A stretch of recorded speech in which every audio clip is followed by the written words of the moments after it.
Hi folks, so welcome back. In this video, I'm going to cover another MSME lender that is SBFC Finance. ठीक है.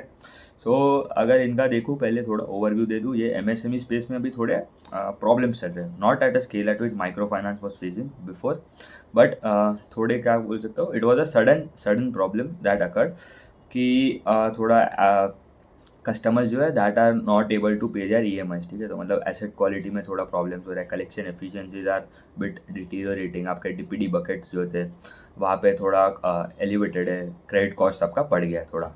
मतलब उतना major scale नहीं क्योंकि secured है.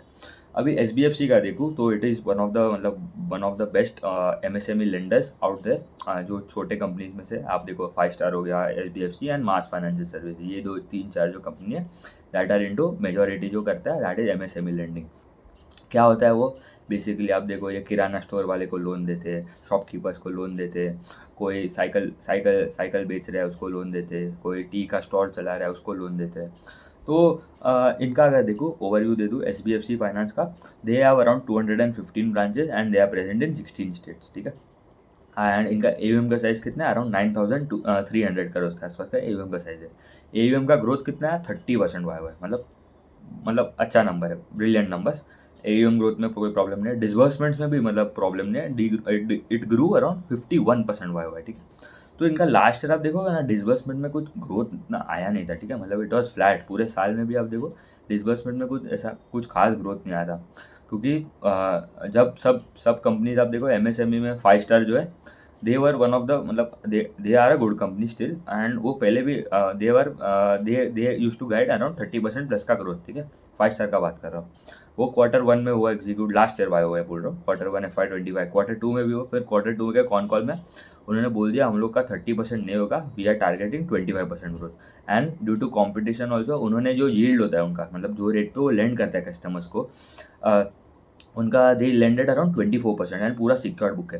तो 24% के आसपास जो लेंड करता है, उन्होंने वो यील्ड कट किया था. मतलब जो नए जो लोन्स देने वाले हैं, इंक्रीमेंटल यील्ड जो बोलते हैं, उन्होंने वो कर दिया 22%. ठीक है. तो मतलब आपका मार्जिन कम हो जाए, क्योंकि आप 24% पे लेंड कर रहे हो एंड अगर आप 12% के आप पैसा उठा रहे हो. ठीक है. तो आपका स्प्रेड बनता है कितना, 12%. एग्जाम्पल दे रहा हूँ. बट अगर आपने वो 24 से 22 कर दिया, ठीक है, 22, एंड वो कॉस्ट ऑफ बोरिंग तो आपका उतना ही रहेगा. उसको तो दूसरे बैंक को थोड़ी फ़र्क पड़ रहा है, आप जो रेट पे लेंड करो उसको तो मतलब योर आपका जो रेटिंग होगा उसके ऊपर से आपको पैसा मिलेगा. आपका इनडायरेक्टली मार्जिन कम हो गया, तो 22 माइनस 12 10% हो गया फ्रॉम 12%. तो मार्जिन कम हो गया तो ROE का नंबर कंप्रेस हो जाएगा. ROE कंप्रेस हुआ मतलब प्रॉफिटेबिलिटी में आपको ऑपरेटिंग लेवरेज नहीं मिलेगा. तो यही केस हो रहा है and it is continuously doing that. मतलब उन्होंने जो गाइडेंस दिया 25, वो किया कितना, 23. मतलब एक तो आप 30% से 25 आया है, 25 से आपने बोला 25 होगा, पर आपने किया कितना, 23. तो एक प्रॉब्लम है. एंड SBFC का मतलब उन्होंने उतना कोई गाइडेंस में चेंज नहीं किया. They had given 5 to 7% quarter and quarter growth का गाइडेंस एंड वो एग्जीक्यूट भी हुआ. मास का भी अगर देखो, I already covered in last video. Mas का भी दे गाइडेड 20 to 25, वो इतना भी करता है, बट वो कंपेरेटिवली लोअर है compare to these two, SBFC and 5 star. अभी SBFC जो फिर से आते हैं, तो डिसबर्समेंट में अच्छा ग्रोथ है. टोटल इनकम भी ग्रू अराउंड 31% एंड पीपॉप जो था operating profit that grew around 34%. PAT में ग्रोथ है 28%.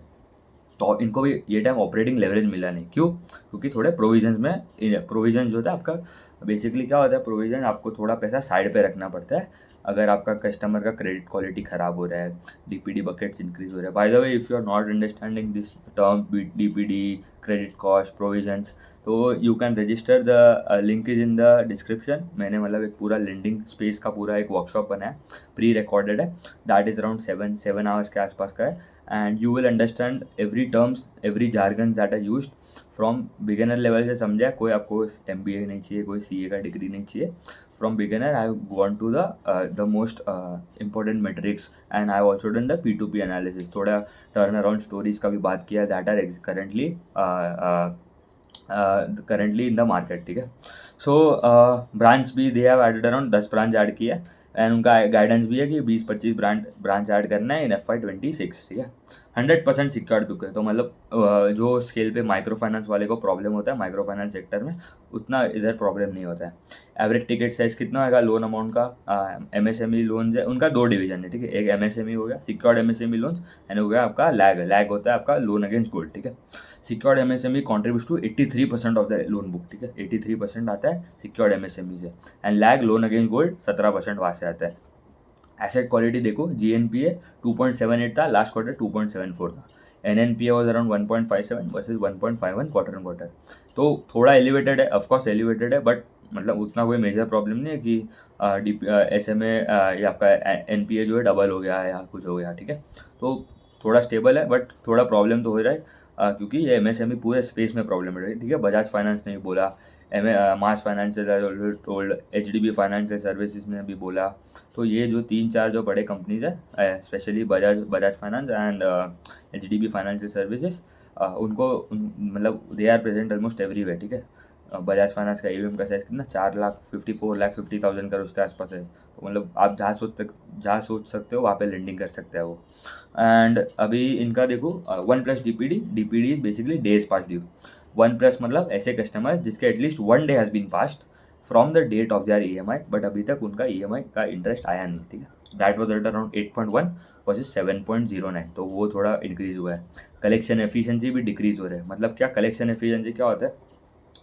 If you are a bank, ठीक है, आपका एक बैंक है, आपने एस्टिमेट लगाया कि आपने कैलकुलेशन किया कि ये महीना मुझे 100 रुपया मिलना चाहिए from EMI cumulative of all the customers का मिला sorry, from all the customers मिला के मुझे 100 रुपीज़ कलेक्ट करना है इन दिस मंथ। आपको मिला कितना? 95 रुपीज़, मतलब थोड़े लोग ने नहीं पेमेंट किया, तो 95% इज अ कलेक्शन एफिशिएंसी, बस उतना ही समझना है। तो इनका कलेक्शन एफिशिएंसी ऑल्सो ड्रॉप्ड, इनका 97.2 हो गया वर्सेज 97.7, ठीक है। तो थोड़ा ड्रॉप हुआ है वहाँ पे भी। एंड इनका एक अच्छा है कि उनका यील्ड बढ़ा है, ठीक है। यील्ड बेसिकली क्या होता है? जो रेट पे वो लेंड करता है कस्टमर्स को, तो इसलिए इनका मार्जिन भी इम्प्रूव हो रहा है तो यील्ड जो था, जो रेट पे लेंड करता है, it is around 17.9%, last quarter 17.8 था, तो ये अच्छा है। कॉस्ट ऑफ बोरिंग जो है that has also come down, तो एक अच्छा है कि आपका यील्ड बढ़ रहा है, कॉस्ट ऑफ बोरिंग नीचे जा रहा है, तो आपका ओवरऑल मार्जिन जो है वो डबल रेट से बढ़ सकता है। तो आपका जो कॉस्ट ऑफ बोरिंग है that came down 3 basis point, मतलब उतना कोई मेजर चेंज नहीं था। तो कॉस्ट ऑफ बोरिंग 9.32 हो गया करंटली, एंड लास्ट क्वार्टर था 9.35। तो आपका स्प्रेड जो है, मतलब margin yield minus the cost of boring, वो हो गया 8.67, लास्ट क्वार्टर 8.53, तो ये अच्छा है। एंड उनका आप देखो ओपेक्स रेशियो जो ऑपरेटिंग एक्सपेंस जो होता है, मतलब आपका ये इलेक्ट्रिसिटी बिल हो गया, सैलरीज हो गया, एम्प्लॉय का ब्रांच खोलने का पैसा लग गया, रेंट लग गया, ये सब जो होता है वो that is called operating expense. तो ओपेक्स बाय AUM जो एक रेशियो होता है, कॉस्ट टू इनकम भी बोल सकते हैं, वो दूसरा है मेट्रिक बट सिमिलर है। तो that is use to measure कि आप कैसे काम कर रहे हो, आपका एफिशिएंसी कैसे है कंपनी में।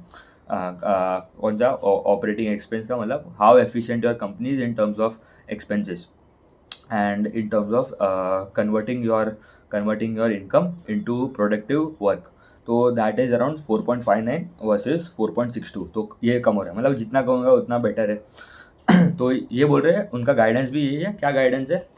तो उनका AUM का ग्रोथ का गाइडेंस दिया था उन्होंने 5 to 7% quarter on quarter, Q4 में। ये टाइम भी उन्होंने बोला दैट इज इंटैक्ट, तो वहाँ पे कोई प्रॉब्लम नहीं है। तो ये एक अच्छा, ये in spite of the problems that the MSME space is facing currently, they have not changed their guidance in terms of growth. उनका ROE का भी गाइडेंस है कि they want to reach around 15% plus का ROE in coming few quarters, ठीक है। मतलब और एक साल 1.5 ईयर्स में ROE भी 15% प्लस हो जाएगा।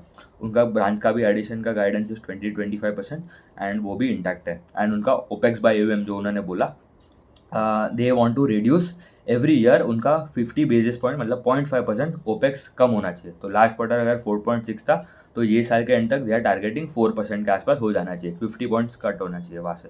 तो एज ऑपरेटिंग एक्सपेंस अगर आपका कम होगा, ठीक है, तो ये भी अच्छा है कि आपका मार्जिन आगे जाके, मतलब बॉटम लाइन आपका ROA जो है, ठीक है, पैट मार्जिन जो बोल रहे हैं, in terms of banking space we use ROA, तो ROA भी बढ़ सकता है, तो ये अच्छा है। खाली एक डिसअपॉइंटमेंट जो था इन टर्म्स ऑफ गाइडेंस, कि उन्होंने बोला क्रेडिट कॉस्ट, मतलब आपका जो प्रोविजन होता है वो बढ़ रहे हैं। तो उतना भी नहीं बढ़ रहा है, बट उनका गाइडेंस क्या था पहले, लास्ट क्वार्टर उन्होंने बोला था कि इट वुड बी अराउंड 1% का क्रेडिट कॉस्ट फॉर FY26, वो बोल रहे हैं अभी 1 नहीं रहेगा, इट वुड गो टू 1.2 के आसपास हो जाएगा। तो ये एक डिसअपॉइंटमेंट है, बट सब कंपनीज में हो रहा है, ऐसा नहीं कि इनको ही हो रहा है, बजाज फाइनेंस को भी प्रॉब्लम हो रहा है। एंड वो बोल रहा है कि it would be the Bajaj finance का मतलब they are diversified into all the segments. तो उन्होंने बोला है कि एमएसएमई वाला स्पेस जो है it would be the slowest growth in in their book, ठीक है, मतलब जो सबसे स्लो ग्रोथ आएगा वहाँ पे। तो ये एक बजाज फाइनेंस का मतलब आप देखो उनका, इसलिए मतलब मार्केट लीडर्स का आपको अगर कौन कॉल सुनना बहुत ज़रूरी है, क्योंकि वो पूरा फ्लेवर बताता है इंडस्ट्री में क्या चल रहा है, पूरा एनवायरनमेंट क्या चल रहा है इन द एमएसएमई स्पेस।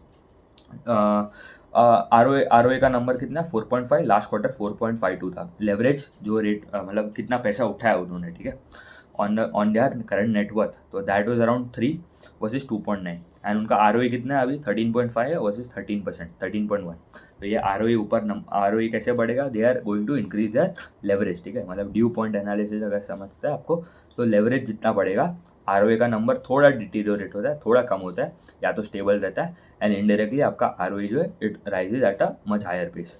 तो ये हो गया उनका रिटर्न रेशियोज। क्रेडिट कॉस्ट 1.1 था, लास्ट क्वार्टर 1 था, तो खाली एक ही डिसअपॉइंटमेंट था कि उनका क्रेडिट कॉस्ट बढ़ गया, बस दूसरा कोई प्रॉब्लम नहीं था। एंड वो भी कुछ इतना खास नहीं बढ़ा कि 1 से 5 हो गया, 4 हो गया, जो माइक्रो फाइनेंस स्पेस में जो लास्ट 2-3 क्वार्टर से हो रहा था। बट अभी वहाँ पे भी सिचुएशन है स्टेबल एंड टर्न अराउंड हो रहा है वहाँ पे भी। और अगर देखो they are targeting 25-30% Y growth, मतलब they guide at around 5-7% quarter on quarter, तो it translates to around 25-30% Y growth. And disbursement का ग्रोथ कितना बोल रहा है, it would be around 20% disbursement का ग्रोथ, तो 20% disbursement, 30% AUM growth, loan book का growth. Opex by AUM it would come down around 50 basis points every year. And आपका ROE जो है that would scale up and leverage बढ़ रहा है, ठीक है, तो ROE उनका 15 हो जाएगा, 15% प्लस इन कमिंग 4-5 क्वार्टर्स। तो ये हो गया SBFC फाइनेंस का बात। क्रेडिट खाली एक डिसअपॉइंटमेंट, क्रेडिट कॉस्ट बढ़ गया भाई मिनिमम, मतलब 0.2% के आसपास बढ़ा है, बट वो देखना पड़ेगा कि आगे जाके कैसा होता है, क्योंकि उन्होंने गाइडेंस तो चेंज नहीं किया, तो ये अच्छा है, ठीक है। 5 स्टार ने कैसे बदल दिया था इन लास्ट ईयर के क्वार्टर 2 FY25 में रिजल्ट आया सबसे, मतलब बढ़िया रिजल्ट, 30% प्लस का ग्रोथ आया, एसेट क्वालिटी भी स्टेबल था, एंड ROE का नंबर भी ऊपर जा रहा था।